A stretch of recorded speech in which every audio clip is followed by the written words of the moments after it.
Bien, queridos hermanos que nos ven a través de las redes sociales, bienvenidos, Dios los bendiga. Soy el pastor Javier Vázquez, para quienes no me conozcan. Vamos a iniciar con nuestro sermón del día de hoy, ¿de acuerdo? Amén. ¿Ya están listos los hermanos que están aquí? Amén. Bien, el día de hoy vamos a comenzar a estudiar la carta que el apóstol Pablo escribió a los Gálatas. Y lo haremos con el propósito de seguir creciendo en el conocimiento y en la gracia de nuestro Señor Jesucristo. Si ponemos por obras las lecciones que contienen estas cartas, seguramente nos van a ayudar para ser semejantes a Jesucristo. Y también nos van a ayudar para prepararnos, para estar listos para cuando nuestro Señor Jesucristo nos llame ante su presencia o venga por nosotros mediante el rapto de la iglesia que estamos esperando. Recuerden que cuando esto suceda, el tiempo de la gracia que estamos viviendo actualmente se habrá terminado. Y entonces dará comienzo la gran tribulación. Durante ese tiempo se llevarán a cabo los juicios de Dios y va a juzgar a todos aquellos que no creyeron en Cristo Jesús. A todos aquellos que en su momento se les predicó el Evangelio, pero decidieron rechazarlo, decidieron no creer en él. Dios también se va a encargar de juzgar a todos aquellos que se decían cristianos, pero no hicieron la voluntad de Dios. Hicieron y vivieron haciendo lo que a ellos les convenía o lo que ellos querían, pero no lo que Dios decía en su palabra. Estas personas pues nunca se prepararon. ¿Para qué? Para ser arrebatados. Y las consecuencias serán que van a ser dejados. Van a pagar las consecuencias, las cuales nosotros sabemos que serán terribles. No es cualquier cosa. Para evitar esto, nosotros necesitamos prepararnos. Y el estudio de esta carta nos ayudará. ¿Por qué? Porque a través del estudio bíblico crecemos, como en lo que acabo de decir hace un momento, en el conocimiento y en la gracia de nuestro Señor Jesucristo. ¿Están de acuerdo? Amén. Bien, pues con esto en mente, vamos a comenzar con nuestro sermón del día de hoy, el cual lleva por título, No por hombres. Y vamos a darle lectura a Gálatas capítulo 1, versos del 1 al 2. Gálatas capítulo 1, versos 1 y 2. ¿Ya lo tienen? Amén. Los invito a que se pongan de pie, por favor. Dice así la palabra del Señor. Pablo, apóstol, no de hombres ni por hombre, sino por Jesucristo y por Dios el Padre, que lo resucitó de los muertos, y a todos los hermanos que están conmigo, a las iglesias de Galacias. Bien, recuerden que el título del sermón se titula No por hombres. Así se titula el sermón. Y como ya hemos dado lectura a la palabra de Dios, ahora vamos a orar para que sea Dios quien nos esté guiando durante este tiempo de estudio, para que sea Él quien nos ayude a entender y a comprender lo que nos está diciendo aquí. ¿De acuerdo? Amén. Oremos. Amado Padre del cielo y de la tierra, en el nombre de tu Hijo amado Jesucristo, una vez más estamos aquí ante tu presencia, Señor, con el propósito de hacer tu voluntad, con el propósito de seguir creciendo en este conocimiento bíblico, con el propósito de seguir esforzándonos en la gracia, Señor. Sabemos que todo lo recibimos inmerecidamente por gracia, pero nosotros debemos de hacer nuestra parte, Señor. Y a eso hemos venido aquí, a esforzarnos, a estudiar tu palabra, a meditarla, Señor, a examinarla, para lograr entenderla y de esta manera después la podamos poner por obra, Señor, porque esta palabra es la que nos edifica, es la que nos bendice, Señor, y es la que nos prepara para ese momento tan anhelado, Señor, para que cuando tú vengas por tu iglesia mediante el rapto, o ya sea cuando tú nos llames ante tu presencia. En el nombre de Cristo te doy gracias por mis hermanos que se esfuerzan y que demuestran que te aman siendo obedientes a ti. Gracias por mis hermanos que nos ven a través de las redes sociales, que están en un mismo sentir con nosotros, que tristemente no tienen una iglesia física donde congregarse, Señor, pero forman parte de este ministerio. Nosotros los vemos como nuestra familia, como nuestros hermanos, Señor, y como parte de esta iglesia. Bendícelos, edifícalos y ayúdanos, Señor, a poner por obra esta hermosa palabra. Todo esto te lo pido en el nombre de Jesucristo y que así haga tu voluntad y no la nuestra. Amén. Amén. Pueden tomar sus lugares.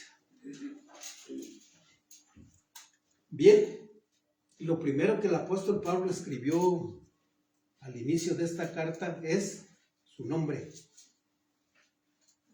Pablo comienza escribiendo su nombre. Y al hacer esto, se está identificando, presten atención, no como el autor de esta carta. Repito, no como el autor, sino como el escritor de esta carta.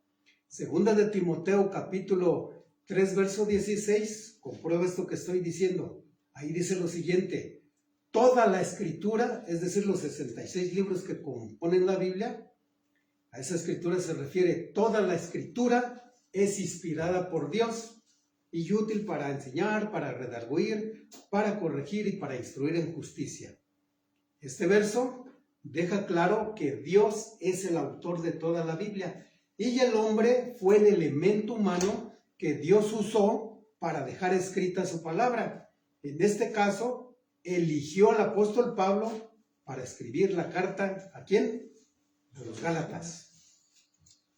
Bien, el verso continúa diciendo, Pablo, ya dijo Pablo, ¿no? Y continúa diciendo, apóstol, no de hombres ni por hombres, sino por Jesucristo y por Dios el Padre, que lo resucitó de los muertos. Ustedes recuerdan que hace una semana terminamos de estudiar la carta a los Colosenses y estudiamos los saludos finales del apóstol Pablo, donde se despide de esas congregaciones. Y vimos que esos versos aparentemente pues no contenían más que un saludo, ¿no? Un simple saludo. Pero al examinarlos, nos dimos cuenta que contienen mensajes sumamente hermosos, muy importantes. Contienen ejemplos que son dignos de imitar.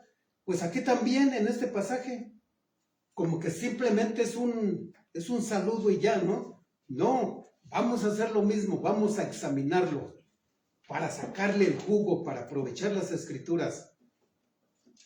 Gracias a Dios, pues tenemos un excelente maestro que nos ha enseñado a exprimir la palabra de Dios. ¿De acuerdo? Amén. Vamos a hacerlo y me refiero a mi querido pastor Nicolás, aunque a él no le guste que lo mencione, pero es digno de reconocer, ¿de acuerdo? Amén. Bien, entonces aquí Pablo, aparte de identificarse como el escritor de esta carta, también se está identificando como ¿qué? Como apóstol, al decir Pablo, apóstol. Y ya al decir no de hombres ni por hombre, está diciendo que él no fue nombrado apóstol por alguna persona, por algún grupo de personas, ni por ninguna autoridad humana, sino que fue elegido ¿por quién? Por Jesucristo y por Dios, el Padre que lo resucitó de los muertos. Ahorita van a ver todo lo que le vamos a sacar. Hoy en día, ustedes saben, porque nosotros venimos de esas congregaciones, hay quienes se atreven a llamarse apóstoles de Jesucristo o profetas, pero están mintiendo. Por la Biblia nosotros sabemos que el ministerio de apóstoles y profetas ya no está vigente. Los que hoy en día se hacen llamar apóstoles o profetas se autonombran, es decir, ellos mismos se autoproclaman apóstoles o son nombrados por hombres, por otros hombres igual de mentirosos que ellos, pero no son nombrados ni por Jesucristo ni por Dios el Padre que resucitó a Cristo de entre los muertos. Por lo tanto, son unos mentirosos, son unos farsantes. Lo sabemos porque nuestro Señor Jesucristo, de entre todos sus discípulos, no sabemos exactamente cuántos eran, pero eran muchos. pues de entre todos solamente eligió a 12. A estos 12 los eligió para el ministerio del apostolado, para el ministerio de apóstol. Y a estos 12 los encontramos en Mateo capítulo 10, versos del 1 al 4. Ahí se les menciona, yo voy a dar la lista, no te preocupes, ahí encontramos esa lista y menciona a Pedro, a Andrés su hermano, a Santiago hijo de Zebedeo, a Santiago hijo de Alfeo, a Juan, a Felipe, a Bartolomé, a Tomás, a Mateo, a Judas Tadeo, a Simón el cananista y a Judas Iscariote, quien fue el que traicionó a nuestro Señor Jesucristo. Y por esta causa perdió su lugar en el grupo de los 12. Fue eliminado a causa de su traición. El grupo de los 12 pues quedó incompleto por algún tiempo. Pero poco después vemos en el capítulo 9 del libro de los Hechos, capítulo 9 versos del 1 al 9, que nuestro Señor Jesucristo personalmente llamó al apóstol Pablo para que este grupo volviera a estar completo. El grupo de los 12 apóstoles volvió a estar completo cuando Jesucristo le hace el llamado directamente al apóstol Pablo. Cristo comenzó con 12 apóstoles y terminó con 12 apóstoles. Y esto lo confirma Apocalipsis capítulo 21, verso 14. A ver, vayan al último libro de la Biblia. Apocalipsis capítulo 21, verso 14. El último libro de la Biblia. Cuando lo tengan, levanten el pulgar para saber si ya están ahí. Apocalipsis capítulo 21, verso 14. Amén. Gloria a Dios. Dice así la palabra del Señor. Escuchen. Y el muro de la ciudad se refiere a la Jerusalén celestial, a nuestro destino final. Y fíjate lo que dice. Y el muro de la ciudad tenía 12 cimientos, y sobre ellos los 12 nombres de los 12 apóstoles del Cordero, es decir, de Jesucristo. ¿Cuántos son? ¿Con cuántos comenzó? 12. Con 12. ¿Y con cuántos terminó aquí? 12. Entonces, ¿a dónde ponemos a los demás mentirosos si ahí ya no hay lugar para nadie más? Estos 12 apóstoles fueron usados por nuestro Señor Jesucristo. ¿Para qué? Para establecer el fundamento sobre el cual establecería su iglesia. Esto lo confirma Efesios capítulo 2, verso 20. Traten de buscarlo. Algunos yo le voy a dar lectura y ustedes otros también para que pues nos vayamos ejercitando en el manejo de la Biblia. Efesios capítulo 2, verso 20. Fíjate lo que dice ahí. Muy bien, dice lo siguiente. Edificados sobre el fundamento de los apóstoles y profetas, siendo la principal piedra del ángulo Jesucristo mismo. Pablo aquí le está hablando a los cristianos. ¿Sobre qué debemos de edificar nuestra vida cristiana? Sobre el fundamento de los apóstoles y profetas, siendo la principal piedra del ángulo Jesucristo mismo. Vuelvan aquí, por favor, no se me queden ahí en la Biblia. Escuchen. Cuando se empieza a construir una casa, lo primero que se pone es el fundamento. Es decir, el cimiento. Y se pone solamente una vez. Después de que se sigue construyendo, ya no es necesario volver a poner otro cimiento. ¿Por qué? Porque ya no se necesita. Por ejemplo, aquí tenemos un primer piso. Si construimos el segundo, ¿estaría yo loco para poner otro cimiento arriba de la losa? En vez de beneficiar la construcción, la va a perjudicar. Va a causar que se caiga por tanto peso. Solamente alguien que está loco hace lo que estoy diciendo. Pues de la misma manera, los apóstoles cumplieron con su misión. Es decir, esta misión consistía en poner solamente una vez el fundamento firme y seguro de la iglesia. Y puesto que ya nadie puede cambiar este fundamento, el ministerio de los apóstoles y profetas terminó. ¿Por qué? Ya no se necesitan más. Ellos ya cumplieron con su misión, ya está el fundamento, ya está puesto, ya nadie lo puede cambiar. Ahora bien, el apóstol Pablo, al hablar del fundamento de los apóstoles y profetas, se refiere a la doctrina, a las enseñanzas que recibieron de parte de nuestro Señor Jesucristo. Y después las transmitieron a las personas, a la iglesia, a los cristianos. La doctrina de los apóstoles es la base de nuestra fe. Ahora la iglesia está fundada sobre la revelación que tenemos escrita en la Biblia, por lo cual el sentido de interpretación no cambia. La iglesia de Jesucristo, la verdadera iglesia de Jesucristo, descansa en Cristo. La palabra de Dios, hablada o escrita, la define Cristo. Cristo es el que le da carácter. Cristo es el que establece sus objetivos y funciones y no los hombres, como lo hacen pues los falsos apóstoles y profetas modernos de hoy en día. Estas personas están edificando la iglesia en sus propios fundamentos, los cuales por supuesto son falsos, son como cimientos de arena, no son firmes, no son seguros. Así lo hacen ellos, o también como lo hacen ciertas denominaciones religiosas, como por ejemplo, hay muchas, pero por poner un ejemplo, los mormones, es cierto que ellos usan la Biblia, pero bajita la mano, la hacen a un lado, y su fundamento doctrinal, su fundamento central, descansa ¿en qué? En el libro del Mormón. Ese libro es una farsa, está lleno de mentiras, contradice lo que dice la palabra de Dios, es decir, la Biblia. Los testigos de Jehová, es cierto que usan su propia traducción, pero en realidad a esa Biblia no se le debe ni siquiera se le debe de considerar como Biblia. ¿Por qué? Porque está totalmente corrompida. Le quitaron a más no poder y le pusieron a más no poder, y aparte de eso, también la hacen a un lado y se centran en el atalaya, en el watchtower, le dicen en inglés, ¿no? Ahí se centran, ahí se fundamentan ellos.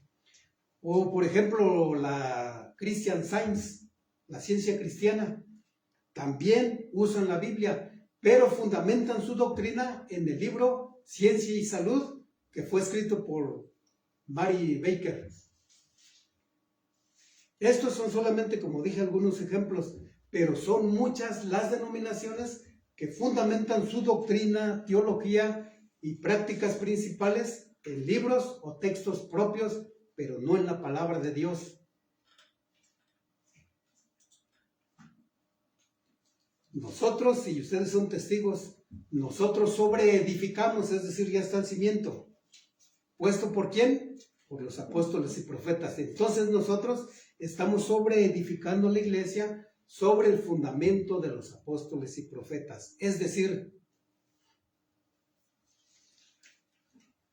se me movió aquí el aparato, ahorita le busco, no se preocupen.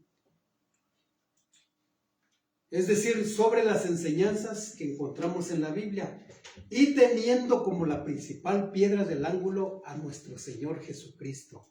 Eso es lo que estamos haciendo nosotros. Todos los cristianos debemos regular nuestras vidas en conformidad con la voluntad de la piedra angular que es nuestro Señor Jesucristo. ¿Por qué? Porque en Él descansa todo el edificio. Cristo es el que cohesiona y le da crecimiento, porque el edificio, es decir, la iglesia, va creciendo con un objetivo claro y bien definido, el cual es ser un templo bien definido en Cristo Jesús, y no en los hombres, no en las enseñanzas de los hombres. Bien, con esto que acabo de decir, lo que mencioné, pues queda claro que actualmente no existen los apóstoles ni los profetas. Todos aquellos que afirmen lo contrario son unos farsantes. ¿Por qué? Porque ni Cristo ni Dios el Padre los llamó a ellos como lo hizo con Pablo. La prueba, la evidencia que tenemos la encontramos en la Biblia. Aquellos que estoy mencionando lo pueden comprobar. Que digan, mira hermano, aquí está el pasaje donde Cristo me llamó. Nosotros sabemos que la Biblia es verdadera y ahí encontramos donde dije en el capítulo 9 que nuestro Señor Jesucristo le hace el llamado al apóstol Pablo directamente. Él sí es un verdadero apóstol de Jesucristo. Y en el pasaje que estamos estudiando dice, no de hombres ni por hombres, sino por Jesucristo y por Dios el Padre. Y termina diciendo esa frase, y por Dios el Padre que lo resucitó de los muertos.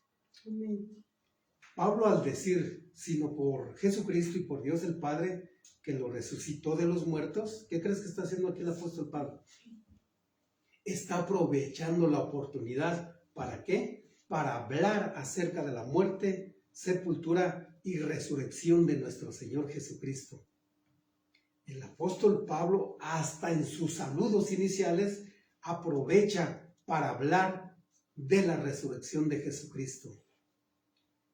Y de hecho, Pablo no solamente lo hace aquí, Pablo habla constantemente de la resurrección de Cristo. En todas sus cartas constantemente está hablando de eso.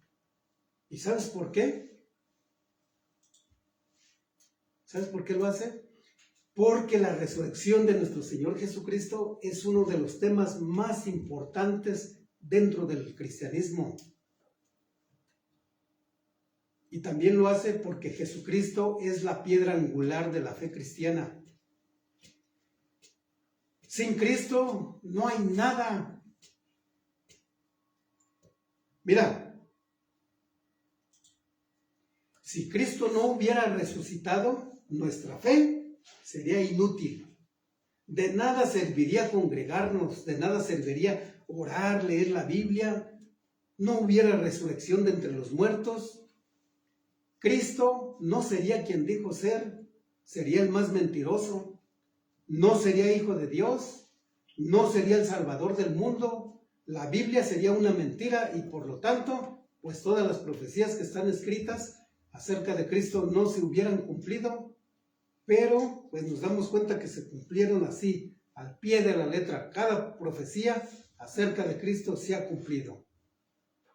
Pero si Él no hubiera resucitado, pues todo lo que Él predicaba sería falso. No habría perdón de pecados, no habría salvación, no habría vida eterna. Si Cristo no hubiera resucitado, lo nuestro sería como cualquiera de las 4.200 religiones que existen y las que se van adhiriendo, se van uniendo cada vez más, ¿no? Pero por el momento se dice que existen 4.200. Pues lo nuestro sería como una de esas. Por ejemplo, el budismo, el islam, el hinduismo, el catolicismo, etcétera, etcétera. No habría diferencia alguna, pero afortunadamente sí la hay. Sí la hay. La gran diferencia entre la fe cristiana y las demás religiones es que nuestro fundador, es cierto que lo mataron, fue muerto, fue sepultado, pero al tercer día resucitó por el poder de Dios. Su tumba está vacía. Amén. Todos aquellos líderes que se atrevieron a fundar una religión debieron hacer lo mismo, o deberían hacer lo mismo. Es decir, deberían entregar su vida, deberían morir por sus seguidores y después de eso resucitar. Tal vez de esa manera sí creyéramos en ellos, ¿no? Pues Jesucristo no fue el único, me conviene más. ¿Pero alguien ha resucitado? Nadie. Es cierto que algunos murieron por sus ideales, ¿no? Pero no resucitaron, siguen muertos, sus tumbas están ocupadas. En cambio, Dios el Padre resucitó a nuestro Señor Jesucristo, derrotando y matando la misma muerte, dándonos a nosotros también la esperanza de la resurrección. Y también, por supuesto, de la vida eterna. Y esto realmente nos hace bienaventurados, ¿no? Amén. Fíjate la esperanza que se nos da. Si Cristo viene mediante el arrebatamiento hoy y mañana estamos vivos, pues no vamos a probar la muerte. Pero si llegamos a morir, no importa. Cuando Él venga nos va a resucitar, ¿no? Nos va a dar un cuerpo glorificado, como el que recibió Jesucristo. Y de esa manera pues vamos a poder accesar al cielo. La resurrección es una gran verdad que todo aquel que se dice cristiano necesita creer. Si alguno no cree en la resurrección de Jesucristo, no tiene derecho a llamarse cristiano, porque hay personas que no creen. Nuestro Señor Jesucristo dijo en Juan capítulo 11, versos del 25 al 26. Yo le doy lectura, presta atención. Aquí habla nuestro Señor Jesucristo y dijo lo siguiente: yo soy la resurrección y la vida. El que cree en mí, aunque esté muerto, vivirá. Y todo aquel que vive y cree en mí, no morirá eternamente. Y nuestro Señor Jesucristo termina este pasaje haciendo una pregunta, diciendo lo siguiente: ¿crees esto?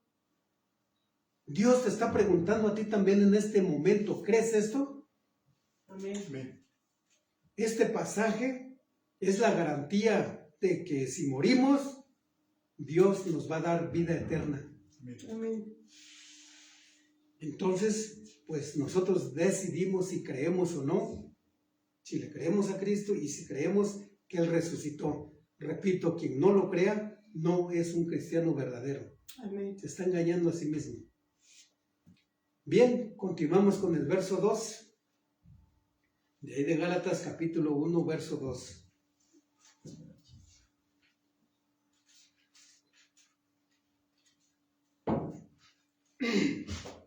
Dice lo siguiente el apóstol Pablo: y todos los hermanos que están conmigo a las iglesias de Galacia.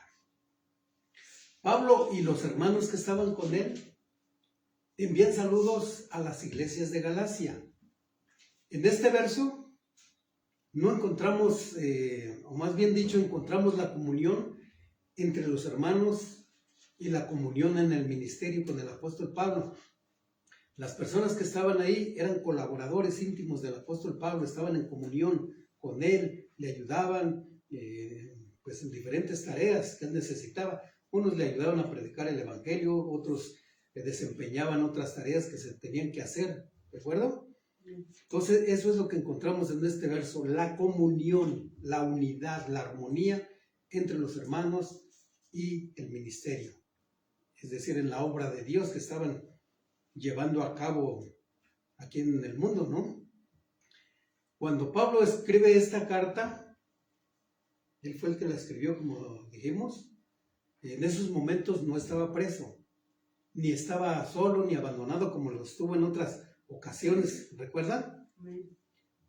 En esta ocasión contaba con la compañía de algunos de sus colaboradores más cercanos. Aquí nos damos cuenta que pues no menciona sus nombres como lo hacen otras cartas, pero no sabemos por qué omitió sus nombres. Pero lo importante es que contaba con la compañía de estas personas, con los que estaban, ¿qué dijimos? En comunión, en unidad, en paz. Y este ejemplo necesitamos seguirlo todos los que nos decimos cristianos. ¿Recuerdan que cuando terminamos la carta de Colosenses también habló de esto? ¿Ya se acordaron?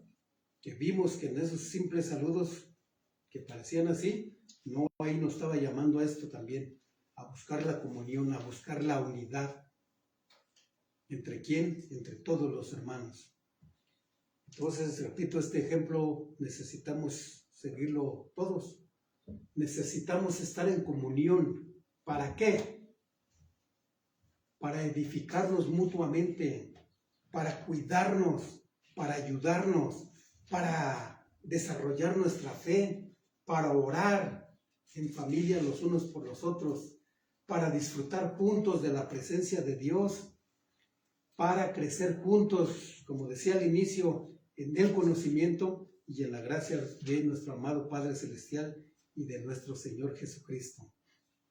Y esto lo podemos hacer cuando nosotros nos congregamos. Debemos buscar la comunión y la unidad entre todos los hermanos. Pero recuerden, y digo recuerden porque esto, como dije, lo vimos hace un par de semanas. Recuerden que esta comunión, esta unidad, esta armonía no puede ser a costa de la verdad de ningún modo. Es decir, no podemos ni debemos estar en comunión con quienes se han desviado de la verdad. No podemos estar en paz, ni en comunión, ni en unidad con aquellos que se dicen cristianos, pero siguen viviendo en el pecado, siguen de rebeldes, siguen de desobedientes, viviendo y haciendo lo que a ellos les plazca y no lo que Dios dice en su palabra. Es imposible. La palabra nos enseña, ¿no? ¿Qué comunión hay entre la luz y las tinieblas? ¿A quién le obedecemos? ¿A Dios o tratamos de quedar bien con estas personas? A Dios, ¿verdad?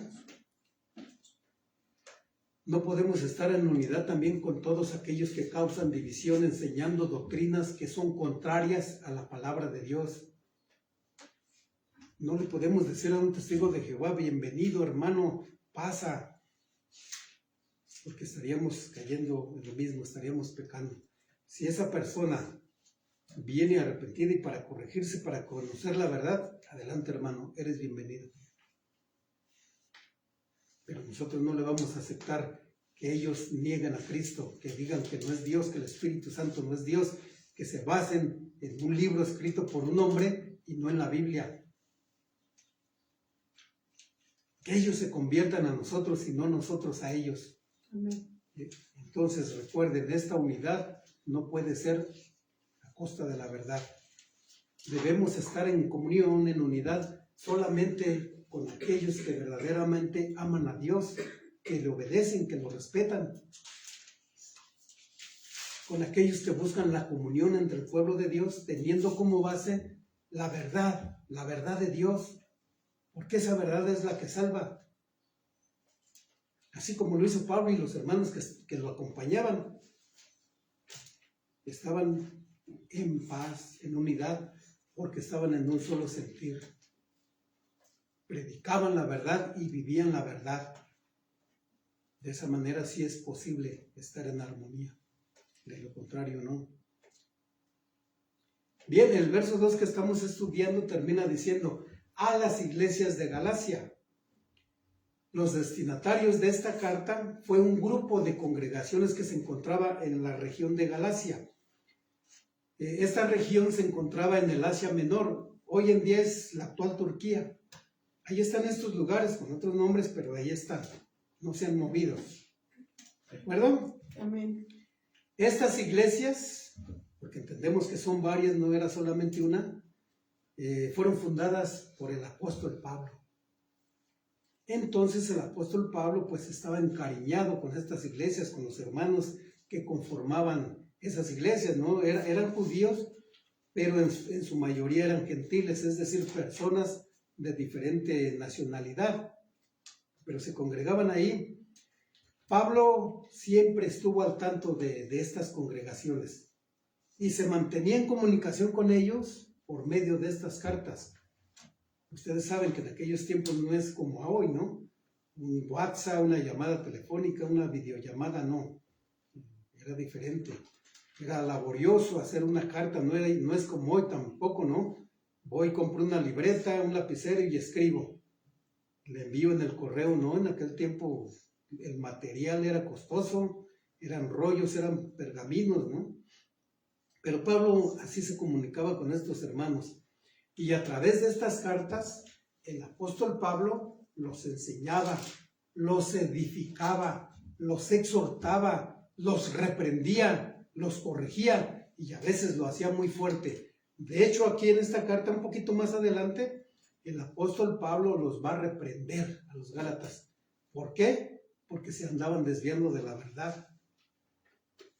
Entonces, Pablo los reprendía, los exhortaba, pero lo hacía por amor a las almas, para que ellos no se fueran a desviar de la verdad y finalmente, en vez de alcanzar la salvación, fueran condenados. De hecho, el apóstol Pablo escribe esta carta con el propósito de defender el único y verdadero evangelio de la gracia, y también lo hace con el propósito de corregir algunas herejías que ya estaban siendo enseñadas por algunos falsos maestros, como los judaizantes, los cuales ya se habían introducido encubiertamente en estas iglesias. Entonces, con este propósito escribe esta carta el apóstol Pablo. Esta carta, en su momento, cumplió con su propósito, logró corregir esas herejías, logró que se predicara el verdadero evangelio.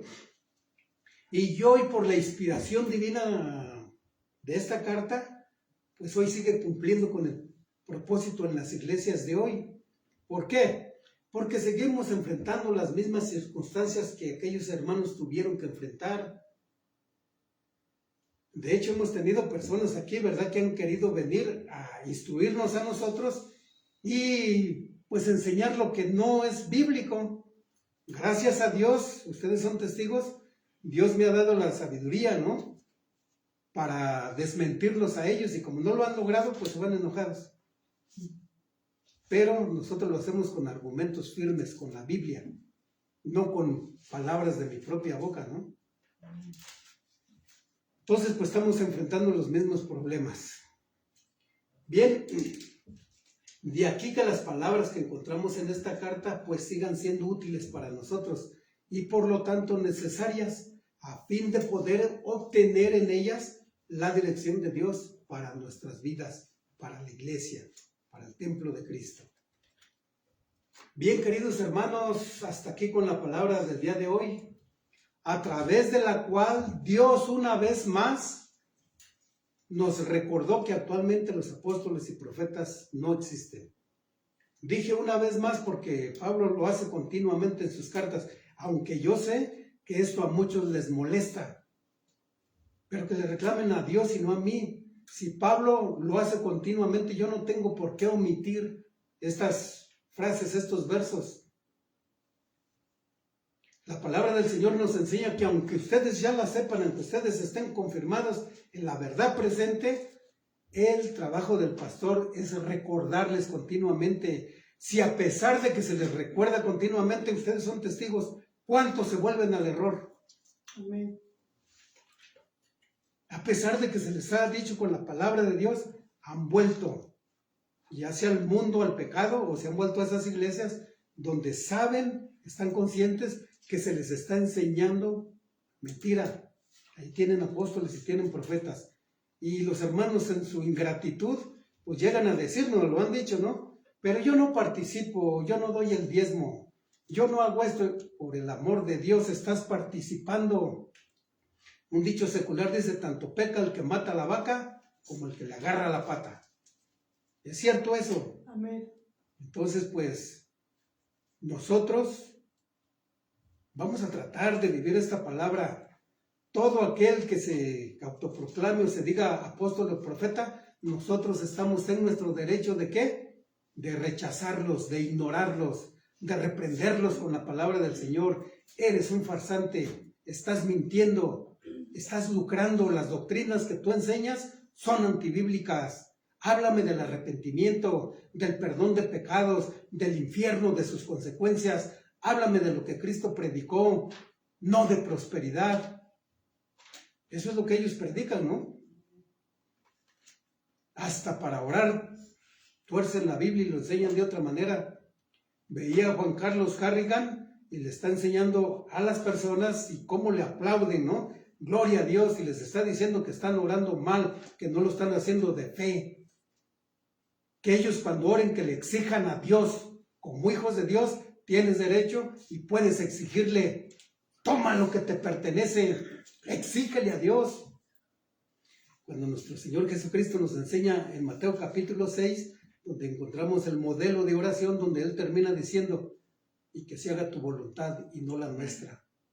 Y estos infelices están enseñando a decirle a Dios, o haces mi voluntad o lo haces. Imagínate a dónde están conduciendo estas personas. Y otros ejemplos que podemos poner, ¿no? Recházalos, no les creas, son unos farsantes. Amén. Bien, en segundo lugar vimos la importancia de creer en la resurrección de nuestro Señor Jesucristo. Él murió, pero al tercer día resucitó, ascendió a los cielos y en cualquier momento va a volver por todos los que amamos su venida, por todos aquellos que nos estamos preparando para vivir ese momento. Amén. Que este pensamiento, esto que acabo de decir, es decir, estamos esperando a que nuestro Señor Jesucristo venga por nosotros, pues que este pensamiento nos anime y nos fortalezca. ¿Para qué? Para poder permanecer firmes en la fe, para poder continuar nuestro camino hacia la gloria de Dios, no importa la situación por la cual estemos atravesando. Amén. Tú mantente firme, persevera hasta el final. Jesucristo dijo, el que persevere hasta el final, este será salvo. Así es que a perseverar en la fe, en la santidad, en la oración, no dejes de congregarte. Ustedes son testigos cómo andan las personas que han dejado de congregarse aquí. Amén. Están secos espiritualmente, están viviendo en sus pecados. Satanás los tiene engañados.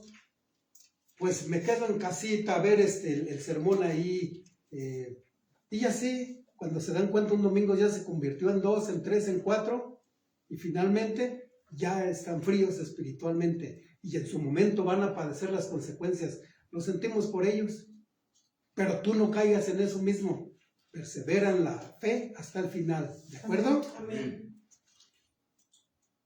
En tercer lugar vimos cuán importante es la comunión entre los hermanos, la cual debemos de buscar predicando solamente la verdad, porque esta verdad es la que salva y no las mentiras. Y si a alguien le molesta que yo le hable del pecado, que le hable de santidad, que le hable de todo lo que he mencionado, pues que le reclame a Dios. Mi deber es agradar a Dios, mi deber no es agradarte a ti.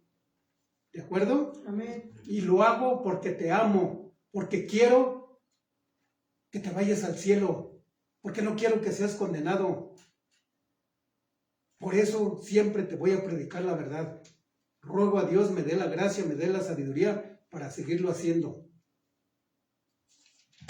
Bien, pues hasta aquí con la palabra del Señor. Pónganse de pie, vamos a orar. Amén.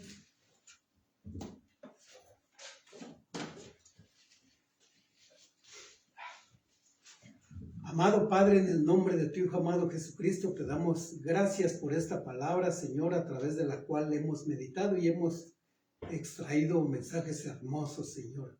Muchas gracias, Padre bendito, por que tú nos estás guiando para no creer en esos falsos maestros, Señor, que lejos de conducirnos a la gloria de Dios, nos están desviando a muchas personas, Señor. Muchas gracias, Padre bendito, por iluminarnos a nosotros, para no caer en las mentiras de estas personas, Señor. Gracias por recordarnos que nuestro Señor Jesucristo resucitó de entre los muertos por medio de tu poder.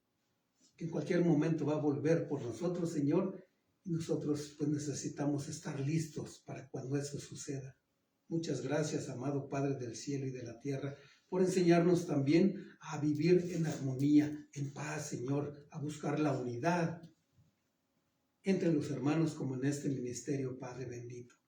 Muchas gracias, Señor, te damos, y si es tu voluntad, aquí estaremos la próxima semana, Señor, predicando tu verdad, predicando el único y verdadero evangelio, para que siga edificando a mis hermanos que realmente te aman, a todos mis hermanos que nos ven a través de las redes sociales y a los que se esfuerzan, que tienen un lugar donde congregarse y que están aquí continuamente, Padre. En el nombre de Jesús, amén. Amén, Señor.